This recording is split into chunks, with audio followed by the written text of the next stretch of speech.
and I think that he is a man with a big heart and a loud mouth. So here we are. We need that today. We need that today.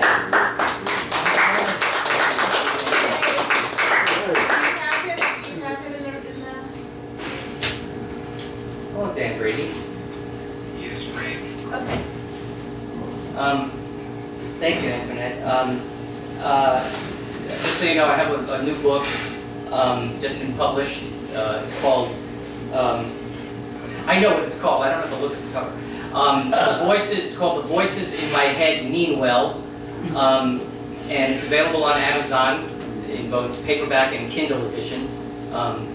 Does anyone really own a Kindle? I mean, seriously. You're so hard to hear.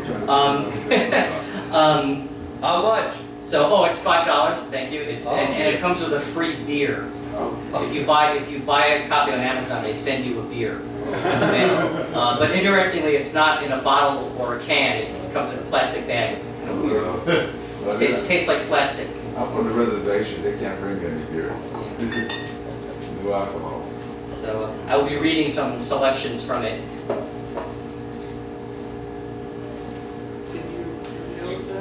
I hate you. I hate you so much. I hate you more than I thought it would be possible for me to ever hate anyone. It is an amount of hatred so immense that it cannot be contained or controlled in any conventional sense. A big fat sloppy hatred that is just spilling out all over the place in large toppling waves that allow for no way to accurately judge the dimensions of the hatred from the ground, and would therefore require one to go up in a helicopter and get an aerial view of the hatred in order to get any sense whatsoever of its gargantuan proportions. It is a boundless, limitless, infinite hatred that by comparison makes outer space seem like nothing more than a 5-tiered public parking structure.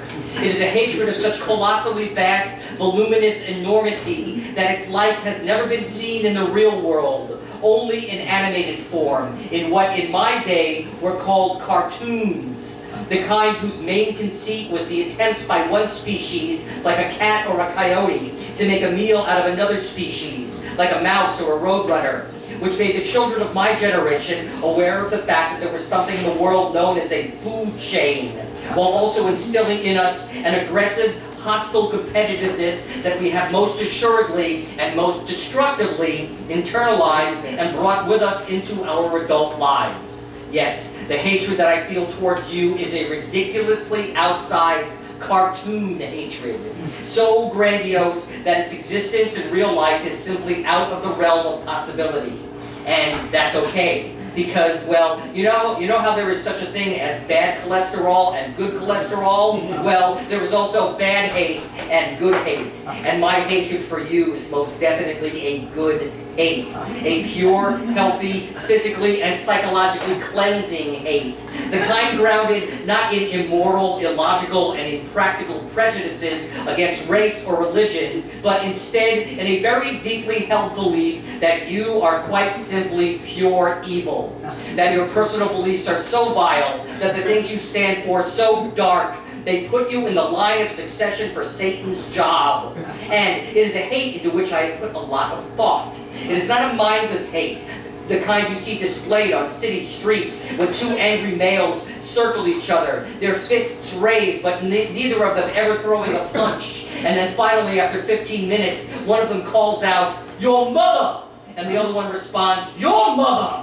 And those of us observing are left to wonder what these two guys could possibly have against each other's mothers. And if it could conceivably be that what we are witnessing here on this street is actually the modern-day incarnation of some centuries-old blood feud between these two families. The answer, of course, being no. It's just two poor deluded idiots who are incapable of completing a sentence while buying into the popular and preposterous myth of what constitutes being a man. That is stupid hate. That is dumbass hate. My hatred for you is focused and intelligent, extensively researched, meticulously footnoted, fact-checked to within an inch of its life. But my hatred for you is also poetry.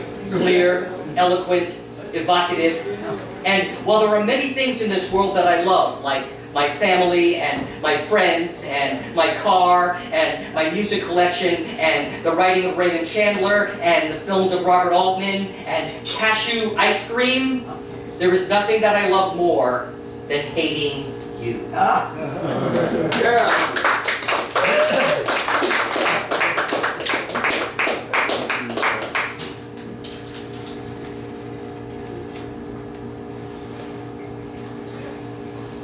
Looking, searching. Journal entry, November 9th, 2016.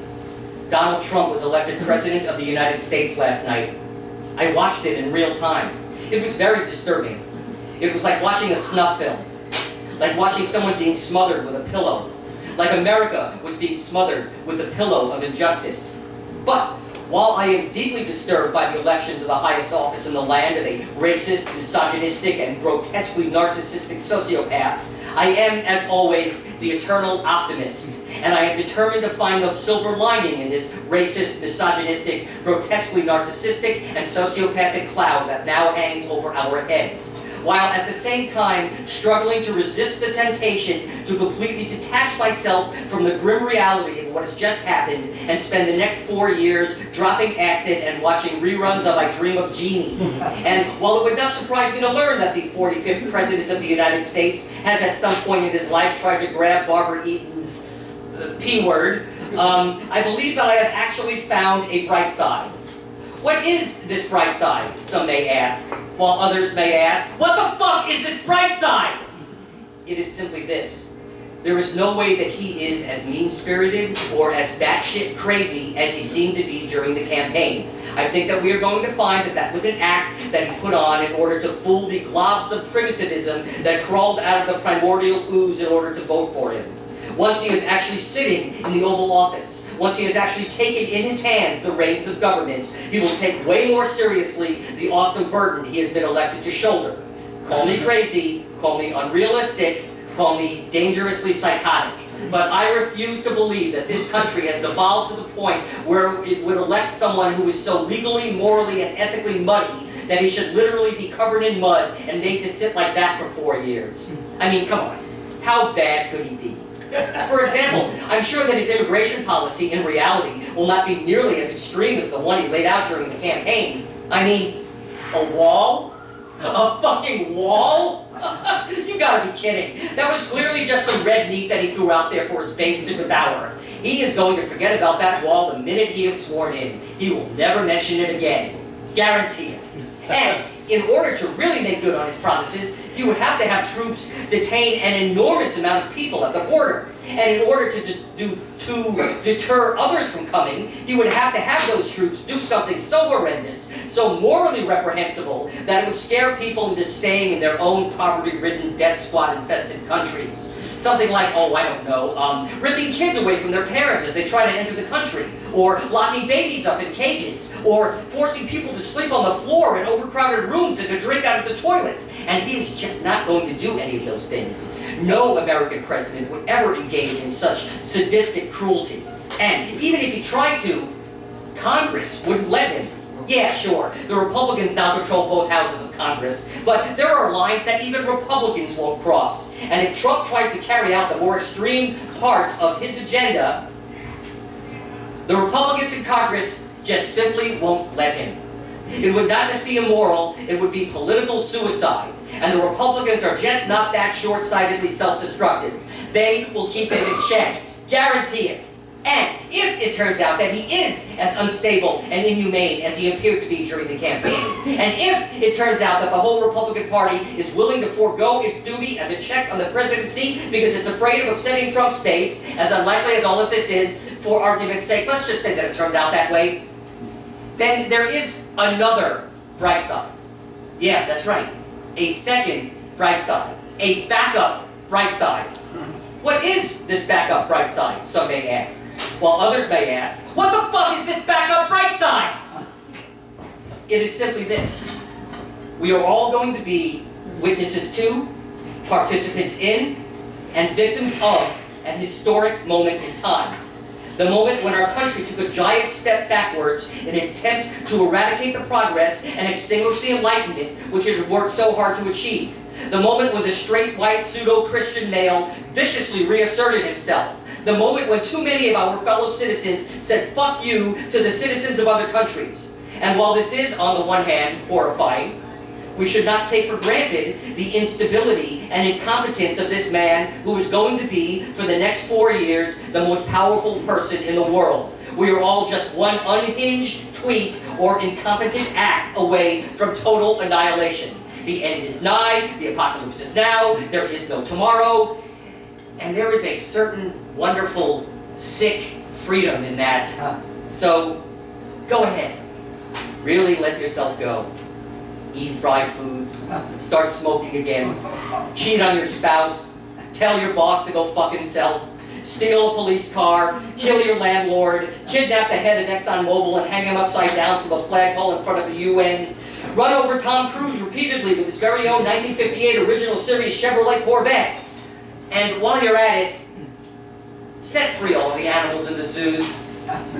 Hey, it's all going to be over soon anyway. Like the man himself has said, what the hell do you have to lose? And you thought there wasn't a bright side.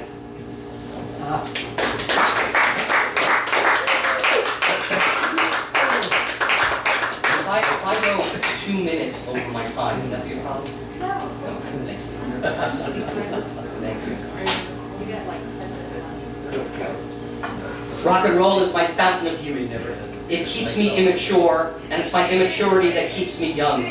When I'm 80 years old, I'll still be blitzkrieg bopping to the Ramones' first album, possibly breaking a hip in the process. But then I'll be given morphine for the pain, which will call for the playing of Sister Morphine by the Stones. And while hearing Roll Over Beethoven playing on a loop in my head, I will duck walk down the main corridor of whatever horribly run state-sponsored nursing home I wind up in, possibly breaking a hip in the process.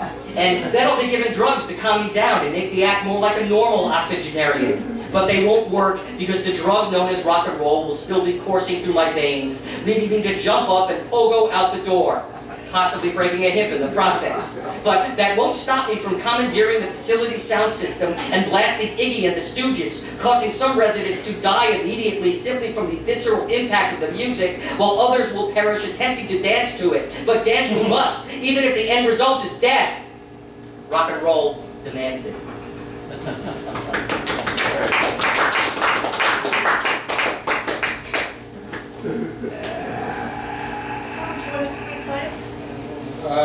I'll wait a second. Go ahead. The numbers have been crunched. They have been calculated and recalculated and enumerated and computed and computated and evaluated and reevaluated and recapitulated and transvalued and reckoned and sanctified and particularized and contextualized and immortalized and motorized and mortified and mesmerized. They have been bleached and pureed and defiled and refiled. They have tripped the light fantastic. They have been to the moon on gossamer wings. They have been to hell and back. They have been to the Oscars. They have met the President and the Dalai Lama. They have slept with Cher and Madonna and Bjork and Adele and Enya and Elvira. They have jumped out of a plane without a parachute. They have shot the rapids without a kayak. They have sped down the Autobahn without a car. These are numbers that have seen it all and done it all. And if you value your life, you will not trifle with them. You will just believe them.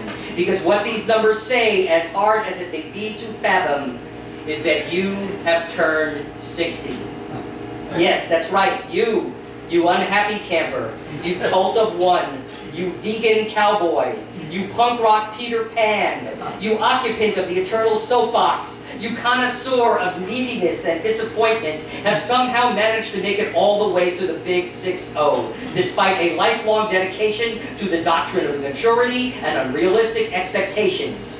Not to mention the guns that have been pointed at you, and the car crashes that you should not have walked away from, and the cancer that made you curse God when you were diagnosed with it, and thank Him profusely when you somehow managed to survive it.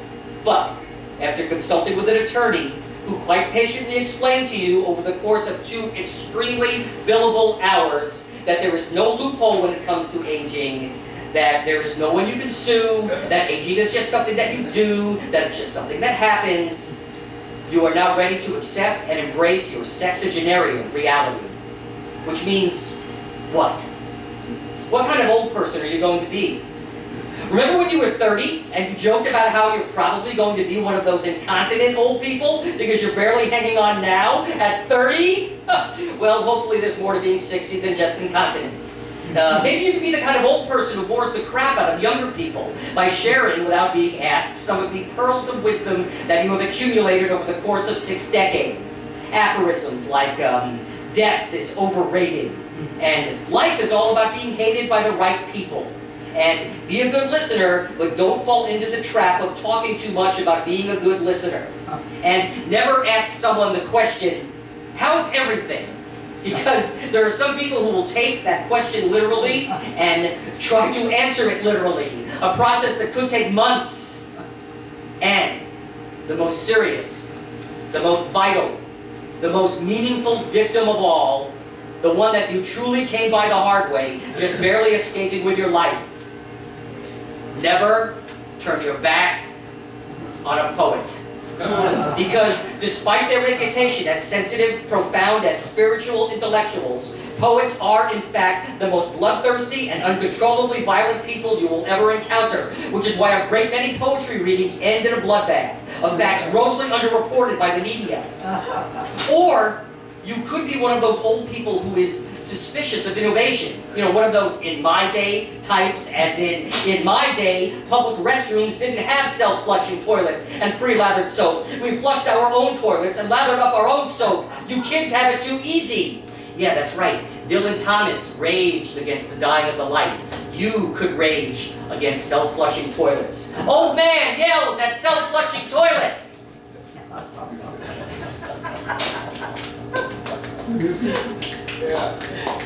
Or you could just wing it. Float through your last act, unmoored from structure, psychedelic without the drugs, still addicted to the lies told in movies, proud of your complete lack of interest in sports, and the fact that not once in all your 60 years have you ever accidentally swallowed a fly. And every time you say your name, go up at the end, like it's a question. Because isn't your name a question? Isn't every name really just a question? And you don't even know for sure what that means. So maybe that's the kind of old person you're going to be. The kind who thinks abstract thoughts that he doesn't even fully understand. After all, why bother with linear thinking when you're running out of time? Fuck time! Time is an asshole! Old man yells at time! Okay,